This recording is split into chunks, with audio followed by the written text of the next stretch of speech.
Hi friends, welcome to green tech property. ఈరోజు regional ring road south part update వచ్చింది. మనకు వచ్చేసి మంత్రివర్గ సమావేశంలో ఒక కమిటీని ఏర్పాటు చేయాలి, రీజనల్ రింగ్ రోడ్డు అలైన్మెంట్కి సంబంధించి అని అధికారులు కమిటీ ఏర్పాటు చేయాలని ఐఏఎస్ కమిటీ ఏర్పాటు చేశారు. రోడ్లు భవనాల శాఖ కన్వీనర్గా అదేవిధంగా 12 మంది సభ్యులతో కమిటీ ఏర్పాటు చేశారు. రోడ్డు అలైన్మెంట్ పూర్తిగా పారదర్శకంగా జరగనీకే అధికారులు ఏర్పాటు చేశారు. అలైన్మెంట్ కూడా కొంచెం మారే అవకాశం ఉంది.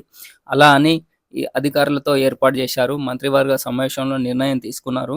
అదేవిధంగా రీజనల్ రింగ్ రోడ్ సంబంధించి మన ఛానల్లో పూర్తిగా ఎప్పటికప్పుడు అప్డేట్ ఉంటుంది. అదేవిధంగా మా ఛానల్ని లైక్ చేయండి. మీకు ఎలాంటి సమాచారం ఉన్నా మేము అందిస్తాము. వడివడిగా అడుగులు పడుతున్నాయి. రేడియల్ రోడ్డు కూడా దీంట్లోనే ప్రతిపాదనలా తీసుకొచ్చే అవకాశం ఉంది. పూర్తి దర్యాప్తు తర్వాత అధికారులు మనకు ముఖ్యమంత్రి గారికి అందజేసి రోడ్డును ఖరారు చేశారు. ఎలాంటి అప్డేట్ ఉన్నా మీకు అందిస్తాం. మా ఛానల్ లైక్ చేయండి.